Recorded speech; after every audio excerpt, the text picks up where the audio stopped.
Magandang hapon mga kabay. So ito po yung last repair ko ngayong araw na to, 39158. Ayan.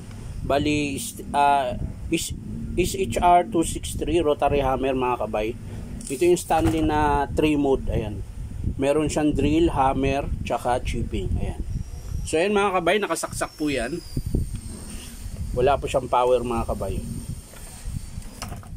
Ayan, wala po. So titingnan natin mga kabay, baka carbon lang o wiring. So tara mga kabay, samahan nyo. So ayan mga kabay, nabuksan ko na po.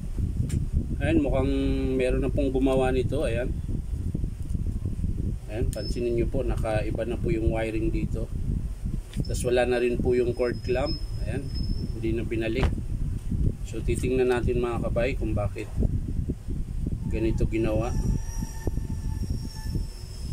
Ayan. Kung bakit ganito na ang pagkagawa nito. Ayan. So titester natin yung cord mga kabay. Tester natin yung cord kung merong contact. Ayan. So ayan mga kabay. Ayan, makita. Ayan. Tester natin yung ito.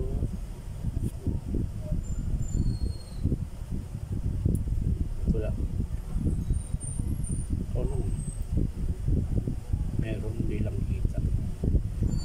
Hindi lang siya kita. So yan mga kabay. Wala po siya. Sa blue, wala rin. Lipat tayo.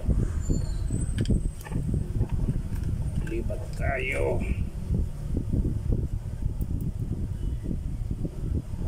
So yan mga kabay, meron yung makita. Yan. Sa blue meron mga kabay. Yan. Sa brown tayo. Yan, meron din. So walang problema dyan mga kabay. Sa switch, testing natin yung switch mga kabay.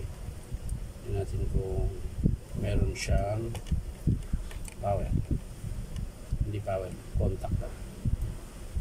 Ayan, tapos pisilin natin. Yun, meron switch mga kabay buo. So maaaring dito sa loob mga kabay, sa pinaka field coil niya. Ayan, kasi hininang po nila mga kabay. Oh. Ayun oh, kalas oh. Tinusok lang. Ayan. Baka sa field coil ang problema mga kabay. So bubuksan natin sa loob mga kabay. So ito mga kabay, nakalas ko na po yung field coil niya. Ayan.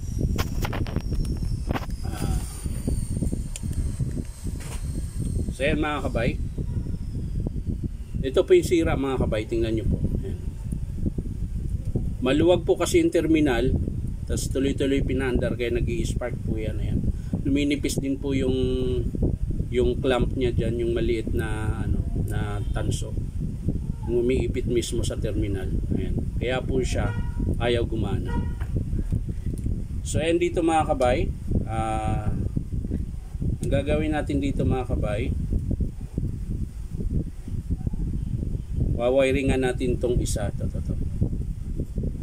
Lagyan natin siya ng wire, ihihinang natin para hindi siya makalastas. Ititesting natin mga kabay kung maganda pa yung andar.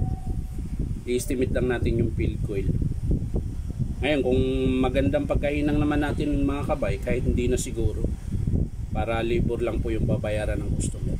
So titingnan natin mga kabay, hihinangin ko lang. So ayan na mga kabay, na hinangan ko na po ng wire. Ayan.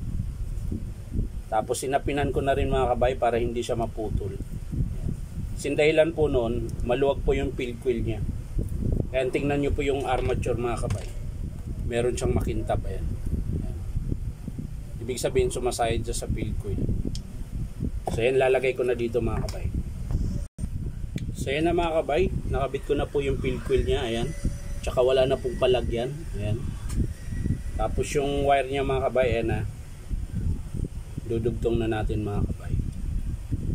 Pasok ko muna pala yung armature para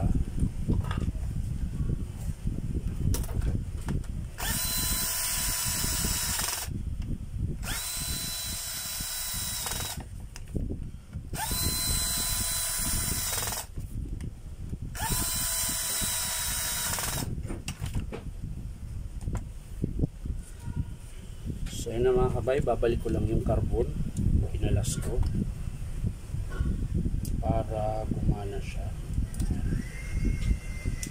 Babalik lang natin yung spring, kinalas. Yan. So okay na yun sa baba mga kabay, dito tayo sa taas. So okay na.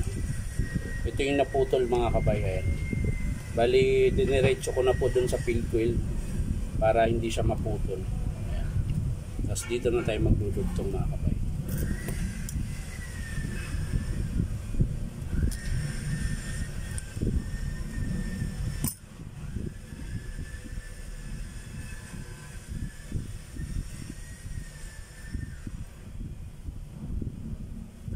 Ayan. Lagyan ko lang ng electrical tape.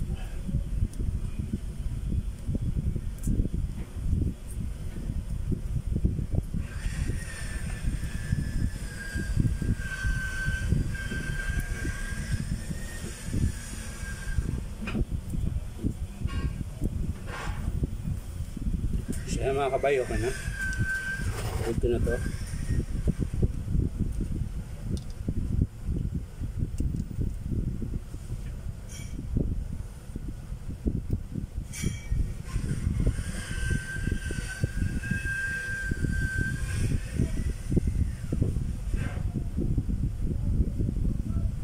Ayun.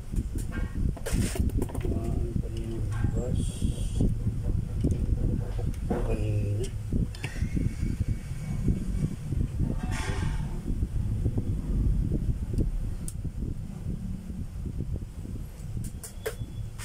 So yan na, tapos na.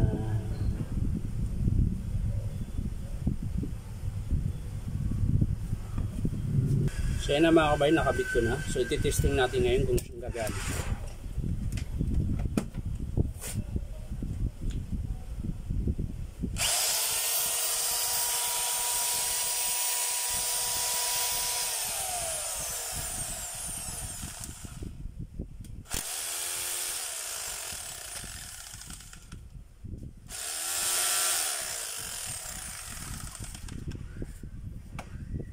So yun na mga kabay, sasara ko na para maayos ko yung pagtitesting natin ngayon. So yun mga kabay, nakabit ko na. So ititesting na lang natin yung hammer niya at saka chipping kung gumagana. Ito po yung naka-chipping mga kabay. Palo lang po.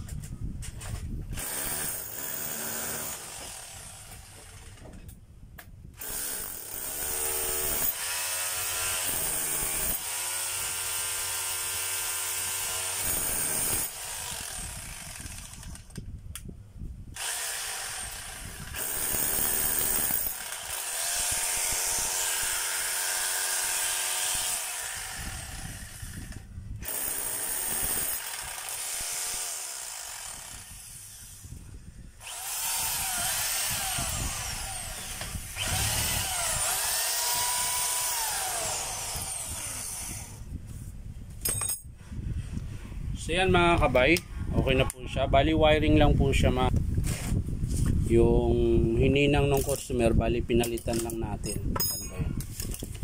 Wala na. So ito po mga kabay, wiring lang po ang sira. Hindi ko muna palitan yung field coil kasi bago pa po eh. Tsaka isang terminal lang naman yung nasira, so po pwede pa yun. Ayan mga kabay, maraming salamat. Bye bye.